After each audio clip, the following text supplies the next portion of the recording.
Yo guys, welcome back. It is Ripe again. Today we got episode 18 of our r/Entitled Parents series. Before you do anything else, please do me a favor and like the video. And if you're new around here, don't forget to subscribe. So without any further ado, sit back, relax and listen to some annoying entitled parents.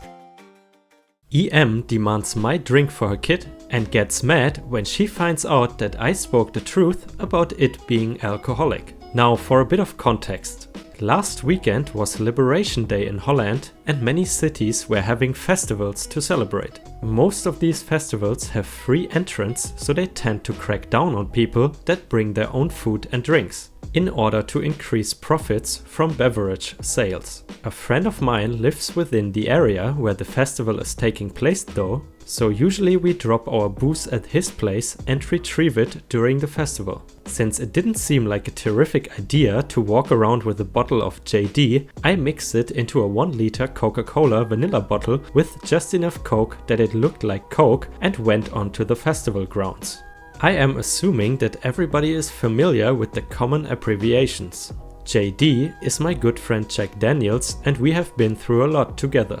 While walking around with a bottle of Coke, I feel a tap on my shoulder. The festival etiquette is to move over to the side to let somebody pass, after which I move along. I suddenly feel a hand grabbing my shoulder and trying to pull me back. So I turn around and I'm faced with a typical Karen. EM, where did you get that? Pointing at the bottle. I brought it from home. Can my kid have some? Me not wanting everybody to know that I had booze on me. They sell Coke over there. You can buy your kid a fresh, cold one. They don't sell vanilla Coke over there and he doesn't like the regular one. He wants to have yours. And the EP holds out his hand. If he doesn't like the regular one, I'm pretty sure he won't like this one any better. Meanwhile, the kid has started squealing about how he is thirsty and wants that one. And the EM starts giving me a demanding stare. Okay lady, I'm going to be honest with you. Half of this bottle is whiskey and I don't think that's a good idea to give the kid whiskey. You're lying, you just made that up so you wouldn't have to share with my baby. Now give it to me. While I kinda shrug and turn away in an attempt to disappear into the crowd, the kid grabs the bottle with both hands and wrenches it from my hand. Then he makes a run for it and his mom in tow. I follow them and I find them just in time to see that the kid took a massive swig from the bottle, after which he starts violently throwing up almost immediately. Figuring the best move for me would be to not further pursue the now vomit-covered bottle of Jack and Coke, I decide to head over to my mates and mix a new one. In passing, I throw EM a "I told you" stare and make my way into the crowds. Within seconds, EM charges me and starts attempting to take a swing at me. You poisoned my baby! Security! We are separated by bystanders and a stall holder gets security, which questions both me and the EM. He gave my baby this bottle of poison and I told him it was Coke. I want him arrested. Security: Sir, what is in this bottle? Me: It is a pre-mixed whiskey and Coke, somewhat on the generous side with whiskey. Security: And why did you give that to a kid? I did not, sir. I was mostly planning on getting smashed myself, to be fair. They thought it was Coke and wouldn't believe me when I told them it was booze and they snatched the bottle from me. What you're seeing here is just the result of the kid taking a drink before I was able to stop him. At this point, a bystander chimes in, confirming that he saw the kid snatch the bottle from my hand, although he hadn't heard the conversation. The security tells the mom to not pull that crap again and to take her still crying kid to the first aid post and instructs me to be more careful with the next batch that I'm inevitably about to make. That's once again not just an entitled mom, but a totally stupid mom. I mean, first of all, kids obviously shouldn't drink alcohol, but also the fact that she's okay with letting her kid drink from a bottle of a total stranger is totally insane because you could get things like herpes or other diseases. It's kind of interesting how the entitled parents never really act in the best interest of their own kid. But either way, let's continue to the next story. Let them eat cake. Long ago, way back in the before time, I worked for one of those bulk warehouse club stores. My trade was simple. I was a wrangler of the Silver Buffalo and dutifully retrieved the old ghetto strollers. The job in and of itself wasn't the worst that I ever had. I got plenty of exercise, got to be outside, and generally didn't have to interact with the members. Calling them customers was taboo for the most part. The thing about this job is that the company I worked for had a reputation for being cheap. Thusly, more often than not, I was on my own out in the parking lot. Big whoop, you might say. You gathered cards? You should see how hard my job is. Yeah, well, shut up. This is my story, you butt munch. Anyway, I digress. The reason that being alone sucked is that this store did not have just one kind of a card. Hell, they didn't even just have two kind of cards. You had your classic garden variety card, the kiddie card with the plastic facade to make it resemble a car, the electric scooters which weren't supposed to leave the store but did so with alarming frequency, and finally the bulky, hard to control flatbeds. On top of that, whenever someone needed help loading their haul into their minivans, I was the guy they called. You know, because the greeters, cashiers and managers were all busy. As you might expect, one man cannot be in multiple places at once, and as a result, on some of our busier days, it became incredibly difficult to keep enough cards in the vestibule. Our story begins on one of these days. So there I was, chugging along like a good worker drone, struggling to keep up with the sheer volume of people coming in to buy cheap bulk goods. Sure enough, I get a call on the radio. Manager: OP, we need you to help some members load their purchases. Me: oh, I would love to, but I'm barely able to keep up out here as it is. Just do it, OP. You can afford to stop gathering cards for 2 minutes. Ron Howard: He couldn't. I did not want to push my luck, so I complied. After spending 20 minutes loading people's purchases, because when one person needs it, suddenly they all need it, I came back to find my vestibule a near ghost town and save for a single line of cards that was half gone, and the Karen. I won't waste time describing the specimen, because she was the prototype. You know exactly what she looked like. There she stood, menacing, tapping her foot with such speed that could make any metal drummer green with envy. You could collect the contempt in her gaze in a jar. Karen: Where are the big flat ones? I blanked for a moment. I'm sorry? Mexicans. Just for the record, I'm pretty much white. Where are the flat ones? Oh, you mean the flatbeds? Well, I'm sorry, I was just helping some other members load their merchandise and I haven't had a chance to... Oh my god, I don't care about your excuses. You have one job and a trained monkey could do it.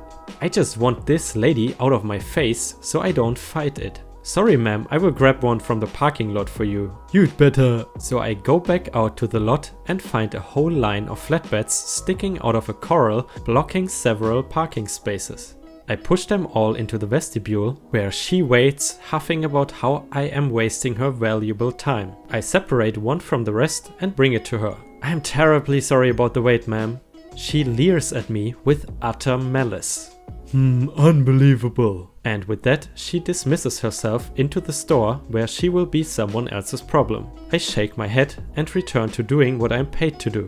About 15 minutes later, I'm returning a line of cards when I see her pushing her flatbed to her Miata and jawing about stupid people, most certainly referring to me, on her cell phone. Can you imagine what she had bought? What she had insisted on having a flatbed for? It was a damn cake. This wasn't even like a big cake. It was one of those little circular numbers ones. Anyway, I witness as she continues to yammer on about how I nearly ruined I tell you, her precious baby's birthday party when the most glorious thing happened. Still clutching her phone with those JLI scoop claws of hers, she attempts to pick up the cake with one hand and the plastic topper pops off and she spills the cake all over her undoubtedly expensive designer outfit. Seeing with white hot rage, she locks eyes with me. You get me another cake now. Terribly sorry ma'am, I've got one job and these cards won't gather themselves. I walked away, shit-eating grin plastered on my face as her shrieks faded into the distance behind me. I've had my share of nasty customer interactions before, but this one really took the cake. This story not only fits r/entitled parents, but also r/malicious compliance. Talking about that, I think the bonus episode for today will be from r/malicious compliance. But to be honest, this was one of the best entitled parent stories I've ever read. What do you think about that? Did you like it as well? EP goes to a gun range. So I just got home from the gun range and my experience today was something that I had to share. So here's what happened. I arrived at the gun range after receiving my new VEPR 7.62x39, and I also decided to bring my handgun to brush up on my holster draw skills. Everything was going as normal. I bought a good amount of ammo, signed some papers, put my ear pro on and headed outside to the shooting area. I was pleasantly surprised to see a mother and her young child, maybe 6 years old, on the range. By the way, quick comment here, in Europe, if you would see a mother and her young child on the shooting range, you would not be pleasantly surprised. You would probably be terrified instead. Anyway, he had a little Cricket .22 LR rifle and I thought, oh, good to teach them while they're still young. After I sat down and loaded my magazine, I started to fire at some of the closer targets to make sure that my sights were correct. After a little bit of fiddling with that, I felt a tap on my shoulder, so I turned around and it's nobody else but EP with the most fake smile I've ever seen. Excuse me, can you fire something that's not as big and loud? It's scaring my son. I looked over to her son and he looked fine, but I simply smiled and said, I'm sorry, but it's a gun range. You will just have to deal with it. She gave me the look of, did you really just talk back to me? And walked away huffing. I thought that was the end of that, but nope. I couldn't even get through another full magazine before EP came up and grabbed my rifle, attempting to wrench it away from me, which caused a negligent discharge. When the rifle fired, she let go and screamed, slapping me pretty hard. What are you doing? Are you trying to shoot me, you damn psycho? What are you doing, lady? Coming up and grabbing my gun like that? She continued cursing at me before one of the workers off the range quickly came out asking what was going on. This idiot just tried to shoot me and my child after I told him the stupid gun was too loud. Who needs something that big anyway? You grabbed my damn rifle while I was shooting, dumbass. The worker tried to calm the both of us down and I proceeded to walk back to my rifle, unloading it and keeping my distance. He told the EP that he will check the security footage and if that was indeed the case, he will immediately call the police. Before he went and checked the footage, he had his manager come over and get my side of the story and to watch me in case I did try anything. A few minutes pass and said worker comes back telling the woman that her and her child need to leave immediately. She threw an absolute fit saying how people don't need big guns like that and it was scaring her and her child. She ended up grabbing the child and dragging him behind her as she stormed to her car and drove off. As mentioned before, I especially like the first part where he said he's pleasantly surprised that he sees a young child and his mother at the shooting range. It's interesting to read these stories from the perspective of especially a European perspective, which is so completely different than the American perspective. But I mean, American or not, entitled parents, I think they exist all over the world. Just in America, they complain about loud noises at a shooting range. Either way, that's it with the entitled parents for today. If you enjoyed my content so far, please consider to leave a like and also subscribe to my channel so my channel can grow. Without any further ado, let's go right to the bonus section of today's video, which is r/malicious compliance. You want it all? Enjoy shutting down for the afternoon. I work in a children's hospital and my job is to send progress notes to insurance companies to convince them to pay for children's cancer treatments because apparently that's something you need to do. Most transactions work the same. I fax the insurance company the notes that we call clinicals and they fax us back something that says, yes, this patient is approved for those days. Please fax notes again in 4 days. There's one local insurance company that we deal with a fair amount that is just the absolute worst. They send fax after fax with an incomplete information on it, with no information, with wrong birthdays so that we cannot find the patient, etc. They have occasionally sent faxes with no other identifying information than their own file number for the patient. We don't use your system, idiots. They send denials for the stupidest things, usually because they didn't receive the clinical, until I call them and say, we sent it yesterday at 2:52 PM. I have a confirmation that went through if you would like the number. Oh, okay, there it is.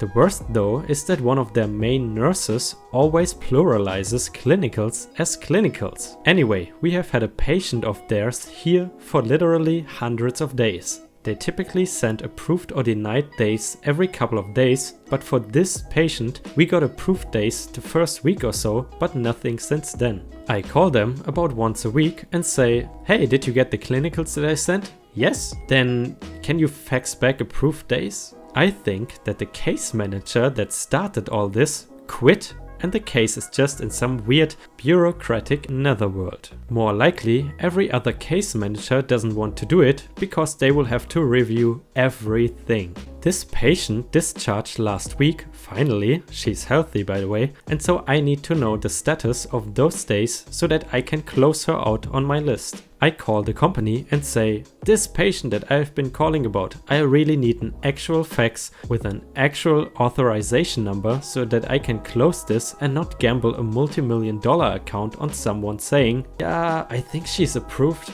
The woman on the phone still balks and I say I really need it faxed today. That every day of clinical has been sent over the past 9 to 10 months. She starts getting frustrated and says she will call me back. I tell her that's been told to me before and no one has called. She says, fine, just refax the clinical for the days you don't have. I have already faxed everything. Well, I don't see it and it would just be easier for you to fax them again. I have already told her how many days were missing, but I was tired of dealing with her and I had time. So I spent the next 45 minutes going through this patient's chart and putting all of the clinical for almost the past year into one document that totaled over 150 pages. I faxed that to her. My hospital is pretty nice and modern, so although we deal with faxes every day, we don't have a fax machine so much as a program that collects and treats everything like a PDF. Much easier. Apparently, this smallish insurance company still uses paper faxes because about 20 minutes later, I get a call from someone else there asking me to cancel the fax that I sent because it has been 30 minutes and it's only on page 20 or so. I say that I cannot cancel the fax because I've been requested to send everything. She hangs up. Another call comes from them a minute or so later, but it's my lunchtime, so I ignore it and go about my merry way. I get a fax from them later that afternoon that just says, all days approved, case closed. I hope I ruined their whole day, especially since they are terrible and are apparently too stupid to know how to cancel a fax from their side. It's always fascinating how much that medical care costs in the US. I mean, that kid's account was worth millions of dollars. This is insane. I suppose that someone is really making a lot of profit there in that case with that kid's sickness. Alright guys, that was the daily upload for today. As promised, I will upload daily videos. If you appreciate my grind, please subscribe to my channel and drop a like so the algorithm is kind to me again. Until then, I hope you have a nice day and see you next time.